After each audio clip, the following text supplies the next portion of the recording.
इसके बाद अलादीन ने एक दास को शाही दरबार में भेजा कि बादशाह से कहे कि अलादीन आना चाहता है। वह जाकर वापस हुआ और बोला, बादशाह और सारे सरदार आपकी प्रतीक्षा में हैं। अलादीन कभी घोड़े पर न बैठा था, किंतु उस बढ़िया घोड़े पर शान से बैठा और उसे कुदाता हुआ बाजार से निकला। लोगों की भीड़ लग गई और अलादीन के दासों ने असरफियाँ लुटानी शुरू कर दी। लोगों ने अलादीन को हमेशा फटेहाल देखा था। उसे इस ठाट बाट में देखकर कोई पहचान न सका और लोग आपस में बातें करने लगे कि यह शानदार आदमी जो इतने खुले हाथों से असरफियाँ लुटा रहा है कौन है। सारे शहर में उसकी चर्चा होने लगी और जानकार लोगों ने बताया कि कुछ ही देर पहले इसने बादशाह के लिए ऐसी बहुमूल्य भेंट भेजी है जिसकी कोई कल्पना भी नहीं कर सकता। उन्होंने यह भी बताया कि इसी आदमी ने शहजादी का विवाह होना निश्चित हुआ है। यह सुनकर लोग बड़े खुश हुए। कहने लगे कि वास्तव में शहजादी के लिए इससे अधिक उपयुक्त वर का मिलना असंभव है। जब अलादीन महल के बाहरी फाटक पर पहुंचा तो उसने चाहा कि घोड़े से उतरूं, लेकिन वहां उसके स्वागत के लिए मंत्री, सरदार और अमीर उमरा जो जमा हुए उन्होंने उसे उतरने नहीं दिया और उसे घोड़े पर बिठाए हुए ही प्रांगण में ले गए। जब वह दरवाजे पर पहुंचा तो इन लोगों ने उसे घोड़े से उतारा और दो पंक्तियां बनाकर उनके बीच में अलादीन को करके सम्मानीय अतिथि के रूप में बादशाह के सामने ले आए। अलादीन का रंग रूप और वेशभूषा देखकर बादशाह को योग्य दामाद के पाने पर बड़ी प्रसन्नता हुई। अलादीन ने चाहा कि बादशाह के पांवों पर गिरे, किंतु बादशाह ने उसे ऐसा करने से रोक दिया और उसे अपने साथ ही सिंहासन पर बैठा लिया। बादशाह ने कहा, तुम किस देश से आए हो? अलादीन ने कहा, मैं आप ही की प्रजा में से हूँ, यहीं का निवासी हूँ, किंतु शहजादी के बगैर जिंदा नहीं रह सकता, इसलिए आपकी सेवा में आया हूँ। बादशाह ने उसे गले लगाकर कहा, मैं अन्याय नहीं हूँ, मैंने जो वचन दिया है उस पर कायम हूँ। मेरे सामने मरने जीने की बातें न करो, तुम मुझे बहुत ही प्यारे हो, मैंने तुम्हारी जैसी प्रशंसा सुनी है, वैसा ही तुम्हें पाया। यह कहकर बादशाह ने इशारा किया तो चारों ओर से तरह तरह के बाजे बजने लगे। फिर बादशाह अलादीन का हाथ पकड़कर उसे महल के अंदर ले गया और दोनों ने साथ साथ भोजन किया। बादशाह ने उससे विभिन्न विषयों पर बातें की और देखा कि वह हर बात का बुद्धिमानी और शालीनता से उत्तर देता है। बादशाह इस बात से बहुत खुश हुआ। भोजन से निवृत्त होकर उसने काजी को बुलाया और निकाह पढ़ने की तैयारी के लिए कहा। वह अलादीन को भेंट वार्ता के कक्ष में लाया, जहां सरदारों और अमीरों ने अलादीन से बातें की और उसकी बुद्धिमत्ता की प्रशंसा की। विवाह के बाद बादशाह ने अलादीन से कहा कि आज तुम इसी महल में रहो ताकि सुहागरात यहीं हो। अलादीन ने कहा, मैं आपकी आज्ञा से बाहर नहीं हूँ, किंतु मैं चाहता हूँ कि नया महल अपनी पत्नी के लिए बनाऊँ और उसी में उससे भेंट करूँ। बादशाह ने कहा, अच्छी बात है, लेकिन तुम्हारा महल मेरे महल के पास ही होना चाहिए। मेरे महल के सामने एक बड़ा मैदान है, उसमें तुम जहाँ भी चाहो अपना महल बनवा लो।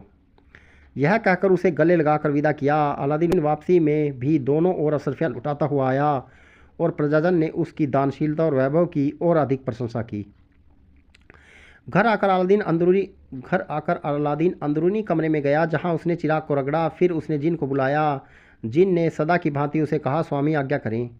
अलादीन ने जिन से कहा, भाई तुम प्रशंसा के योग्य हो, जो कुछ भी मैं तुमसे कहा तुमने किया। अब मैं तुमसे एक बड़ा काम करने को कहता हूँ। बादशाह के महल के उस तरफ जो बड़ा मैदान हो उसमें तुम मेरे लिए एक बहुत सुंदर सा शानदार महल बनाओ। तुम खुद ही जो पत्थर ऊंची समझो उसका महल बनाना। उसमें बड़ी बहारादारी हो, जिसकी छत गुंबदार हो और सिर्फ सोने चांदी की बनी हो। उसके चारों ओर के 24 दरवाज़ों में सिर्फ एक दरवाज़ा छोड़कर बाकी में असंख्य रत्न जड़े हों। महल में एक बड़ा दीवान खाना और बहुत से सुंदर फूलों का बाग भी होना चाहिए। उसका बावर्ची खाना ऐसा हो जिसमें हजारों आदमी का भोजन बना सकें। उसके खजाने में असंख्य रत्न, असरफियों और रुपए हों। उसके भंडार गृह में हर मौसम में लायक कपड़ों की बहुतायात हो। उसकी गुडसाल में सैकड़ों असील घोड़े हों, उनके लिए साइस भी। बहुत से दास दासियाँ और सेवक भी चाहिए। इसके अलावा मैं जो कुछ इस समय भूल रहा हूँ वह भी लगा कर महल में सब प्रकार से संपूर्ण कर देना। जिस समय अलादीन ने जिन से यह सब करने को कहा उस समय संध्या हो रही थी। जिन ने कहा, कल सुबह जब आप जागेंगे तो आपको महल तैयार मिलेगा। यह कहकर जिन गायब हो गया और अलादीन अपने घर के शयन कक्ष में चला गया। रात को अलादीन को काफ़ी देर में नींद आई, क्योंकि वह शहजादी के वीर्य में व्याकुल रहा। सवेरे कुछ देर में उसकी आँख खुली तो जिन उस के पास आया और बोला कि चल कर देख लीजिए कि महल आपने कहा था वैसा बनकर तैयार हो गया है। अलादीन ने जाकर देखा, उसकी तबीयत खुश हो गई। अलादीन ने देखा कि महल काफ़ी विस्तृत है और उस पर प्रत्येक कक्ष इस तरह से सुसज्जित है जैसा अन्य कहीं मिलना मुमकिन नहीं है। हर जगह लाखों रुपए की सजावट और सारा महल दास दासियों से भरा हुआ है। सभी चुस्ती से अपना काम करने में लगे हैं। खजाने में सैकड़ों संदूक असरफियाँ रुपए और रत्नों से भरे हुए रखे हैं। अलादीन को यह सब देखकर बहुत अच्छा लगा। उसने जिन की बड़ी प्रशंसा की। फिर वह जिन उसे गुडसाल में ले गया। वहाँ सारे देशों के अच्छी जातियों के घोड़े बंधे थे। हर एक के लिए एक होशियार साइस और एक जड़ाऊ जीन लगामें थी। कई गुडसाल के दरोगा भी साइसों के ऊपर नियुक्त थे। यह सब दिखाने के बाद जिन उसे भंडार गृह में ले गया। वहाँ जीवन की प्रत्येक आवश्यक वस्तु भरी पड़ी थी। इसी तरह कई तहखानों और कई ऊपरी कक्षों में भी जिन ने उसे दिखाए। फिर वह खास बाहरेदारी दिखाई जिसके लिए अलादीन ने कहा था। वह सारा वैभव देखकर अलादीन बहुत खुश हुआ। फिर उसने जिन से कहा, यह सब बहुत अच्छा है, लेकिन एक चीज़ रह गई जिसे प्रस्तुत करने के लिए तुमसे कहना मैं भूल गया। मैं चाहता हूँ कि एक काफ़ी चौड़ाई वाला मखमली कालीन मेरे महल से लेकर राजमहल के द्वार तक बिछ जाए, ताकि रास्ते में मेरी पत्नी उस पर चल कर आए। जिन ने तुरंत ही मखमली कालीन भी बिछा दिया। राजमहल के सेवकों ने सुबह जब द्वार खोले तो देखा कि महल के सामने मैदान में एक बहुत बड़ा भवन बना हुआ है। यह देखकर उन्हें बड़ा आश्चर्य हुआ। इससे भी अधिक आश्चर्य की बात यह थी कि उस महल के द्वार से राजमहल के द्वार तक एक मखमली कालीन बिछा हुआ था। उन्होंने महल से सब लोगों से यह कहा। मंत्री जब दरबार में आया तो उसे भी यह देखकर बड़ा आश्चर्य हुआ। दरबार के समय उसने बादशाह से सिर निभाकर कहा, सरकार, राजमहल के सामने मैदान में एक बड़ा भारी महल दिखाई देता है। कल तक वह मौजूद नहीं था। मुझे तो ऐसा लगता है कि काम जादू का है। बादशाह ने मंत्री से बिगड़ कर कहा, तुम्हें बिल्कुल गलत कहते हो। यहाँ जादू की कोई बात नहीं। कल शादी के बाद जब मैंने उससे राजमहल में रात बिताने को कहा तो उसने मुझसे आज्ञा मांगी कि मैदान में अपने लिए महल बनवा लूँ और शाही शहजादी का वही स्वागत करूँ। तुम्हें उससे जलन है, इसलिए जादू आदि की बातें करते हो। असली बात यह है कि अलादीन के पास अपार धन है। अगर उसने लाखों लोगों को काम पर लगाकर एक रात में महल तैयार करवा लिया तो आश्चर्य की क्या बात है। चूँकि दरबार का समय आरंभ हो गया, इसलिए इस विषय पर बादशाह और मंत्री के बीच और कोई बातचीत न हो सकी। अलादीन जिन को विदा देकर अपने पुराने घर में आया। उसकी माँ राजमहल में जाने के लिए कपड़े पहन रही थी। अलादीन ने कहा, माँ, तुम राजमहल उस समय जाना जब बादशाह दरबार ख़त्म करके अंतपुर में जाए। तुम राजमहल में इन 2 दासियों के साथ जाना और जिन ने हमें जो पोशाकें ले जाने के लिए दी हैं वह दोनों जोड़े और जेवर तुम शहजादी को दे देना। यह सुनकर उसने वस्त्र पहनना समाप्त किया और बुर्का ओढ़कर राजमहल को गई। इधर अलादीन पिछले दिन की तरह अशरफियाँ लुटाता हुआ अपने नए महल में आया। उसकी माँ राजमहल में पहुंची तो चौबेदारों ने उसके आगमन की सूचना बादशाह को दी। उसने उसके स्वागतार्थ बाजों के बजाए जाने की आज्ञा दी। महल के बाहर भी बाजे बजने लगे। यह इस बात की सूचना देने लगे कि शहजादी आज ससुराल जाने वाली है। सारे नागरिकों ने उत्सव मनाना शुरू कर दिया। रात की दीप मलिकाओं का प्रबंध किया जाने लगा। व्यापारी लेन देन छोड़कर अपनी दुकानों और घरों की सजावटें करने लगे। हर दरवाजे पर वंदनवार और बैठकों में कीमती कालीन बिछाए गए। लोग बड़ी तादाद में आकर शहजादी के जाने के मार्ग पर जमा हो गए। सभी को अलादीन द्वारा बनाए गए नए महल और राजमहल से उस महल तक मार्ग में बिछे हुए कालीन को देखकर बड़ा आश्चर्य था। महल के ख्वाजा सरों का सरदार अलादीन को सम्मानपूर्वक महल के अंदर ले गया। शहजादी ने भी उठकर सम्मानपूर्वक अपनी सास की अगवानी की। अलादीन की माँ ने वे वस्त्राभूषण जो अपने साथ लाई थी शहजादी को पहनाने के लिए दिए। सेविकाओं और दासियों ने वे वस्त्राभूषण शहजादी को पहनाए। जब वह ससुराल से आए वस्त्राभूषण पहन चुकी तो बादशाह भी उसे देखने को आया।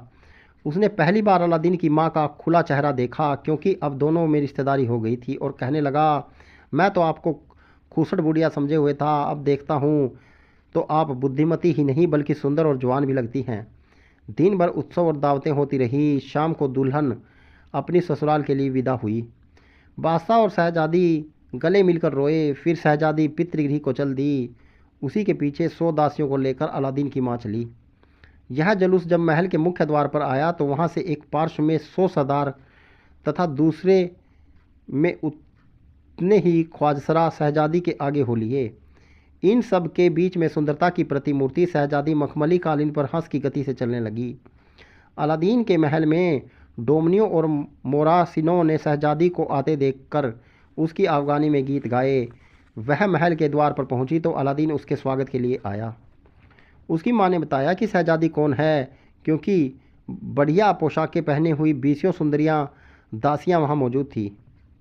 शहजादी ने भी पहली बार अलादीन को देखा था, क्योंकि विवाह के समय तो लज्जावश वह सिर ही नहीं उठा सकी। अलादीन को स्वस्थ और सुंदर देखकर उसे बड़ी प्रसन्नता हुई। अलादीन ने बड़ी सुशीलता के साथ उससे कहा, मेरे बड़े भाग्य हैं कि मैंने तुम जैसी भुवन मोहिनी कोमलांगनी वैभवशाली राजकुमारी को पाया।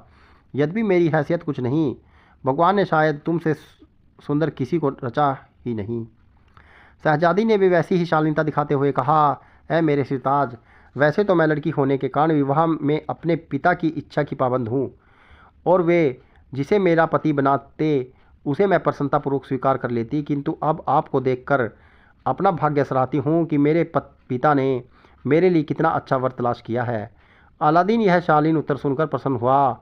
फिर उसने सम्मानपूर्वक पत्नी का हाथ चूमकर कहा, पर तुम इतनी दूर पैदल चलने में बहुत थक गई होगी, हम लोग चलकर बारादारी में बैठें और कुछ जलपान करें।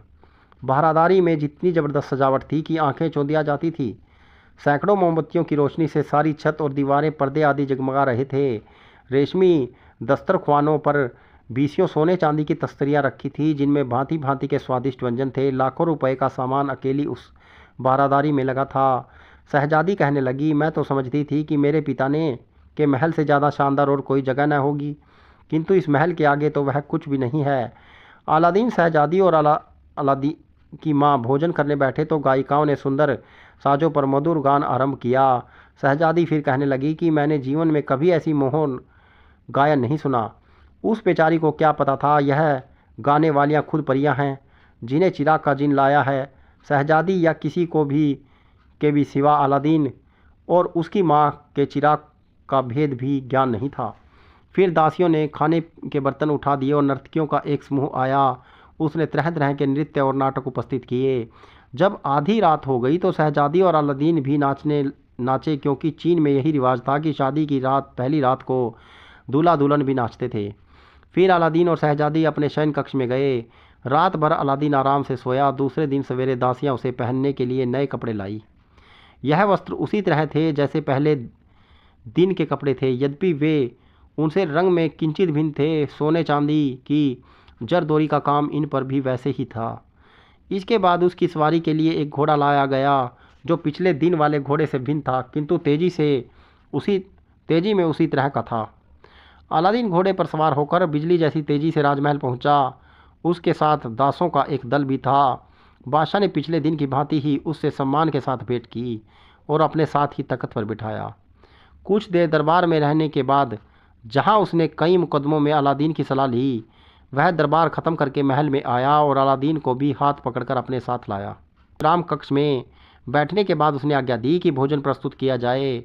अलादीन ने निवेदन किया कि आज इस दास को यहाँ न खिलाइए, बल्कि इसी के घर में रूखा सूखा भोजन ग्रहण करके इसे अनुग्रहित कीजिए। बादशाह ने यह निमंत्रण स्वीकार किया। वह दाई और अलादीन बाईं और मंत्री और पीछे दरबारियों को लेकर आया। सभी ने अलादीन के नए महल में प्रत्येक भाग को देखा। हर एक कक्ष को देखकर उन सभी को बड़ा आश्चर्य हुआ। अंत में अलादीन सभी को बारादारी में ले गया।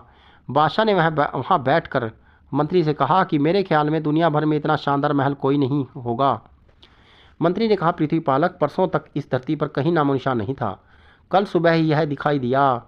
मैंने ही आपको सबसे पहले इसके तैयार होने की सूचना दी थी। बादशाह ने कहा, यह सच है। तुम्हें मुझे इस बारे में बताया था और मुझे यह बात भूली नहीं है, लेकिन मैं यह नहीं समझता कि इतना सुंदर महल अलादीन ने बनवाया होगा। हम लोग जहाँ संगमरमर की दीवारें और छतों पर बहुत समझते हैं, वहाँ यहाँ सोने और चांदी की ईंटों का प्रयोग हुआ है। हम लोग जहाँ लोहे और पीतल के दरवाज़ों को सजाते हैं, वहाँ इन दरवाज़ों में जवाहरात लगे हैं। यहाँ के तो ठाठ ही निराले हैं। बादशाह उत्सुकता वंश बारादारी के दरवाज़ों को घूर घूर कर गौर से देखने लगा। फिर उसने आश्चर्यवनित होकर मंत्री से कहा, इस बारादारी के 23 दरवाज़ों में तो बहुमूल्य रत्न ऊपर से नीचे तक जड़े हैं, किंतु एक दरवाज़ा बिल्कुल सादा रह गया। शायद अलादीन को इसमें रत्न जड़वाने का समय नहीं मिला। यह भी संभव है कि उसके पास के जवाहरात ख़त्म हो गए हों और यह दरवाज़ा छूट गया हो। खैर कोई बात नहीं, बाद में वह फुर्सत में इस दरवाजे पर रत्न जड़वा देगा। उस समय अलादीन किसी काम में गया था। उसके आने पर बादशाह ने पूछा कि एक दरवाज़ा बगैर रत्नों के कैसे रह गया। अलादीन ने कहा, इसके सादा रहने का कोई कारण नहीं है, किसी तरह यूं ही सादा रह गया। अब आपकी कृपा होगी तो इसमें भी जवाहरात जड़ जाएंगे। बादशाह ने कहा तुम्हारी इच्छा हो है तो ऐसा ही होगा, मैं इसे रत्न जड़ित करवा दूंगा। यह कहकर उसने नगर के सारे जौहरियों को बुलाया। इधर अलादीन बादशाह को भोजन कक्ष में ले गया जहाँ शहजादी भी अपने पिता से मिली। वह बहुत प्रसन्न वदन दिखाई दे रही थी। वहीं जमीन पर बहुमूल्य दस्तरख्वान बिछे थे और रत्न जड़ित स्वर्ण पात्रों में नाना प्रकार का भोजन परोसा गया था। एक जगह शहजादी और बादशाह के साथ अलादीन और दूसरी जगह मंत्री और दरबारी बैठकर भोजन करने लगे। भोजन करने के बाद बादशाह ने व्यंजनों की प्रशंसा की और कहा कि यद्यपि मेरा बावर्ची खाना बहुत अच्छा है, किंतु मैंने ऐसे स्वादिष्ट व्यंजन नहीं खाए। अलादीन और जादुई चिराग की यह कहानी के 8 भाग हैं और इन 8 भागों को मैंने प्रत्येक वीडियो के डिस्क्रिप्शन में दे दिया है। यदि आप संपूर्ण कहानी देखना चाहते हैं तो डिस्क्रिप्शन में दिए गए लिंक के माध्यम से आप प्रत्येक भाग की वीडियो को देख सकते हैं। कहानी अच्छी लगे तो हमारे चैनल को सब्सक्राइब कीजिएगा, वीडियो को शेयर कीजिएगा।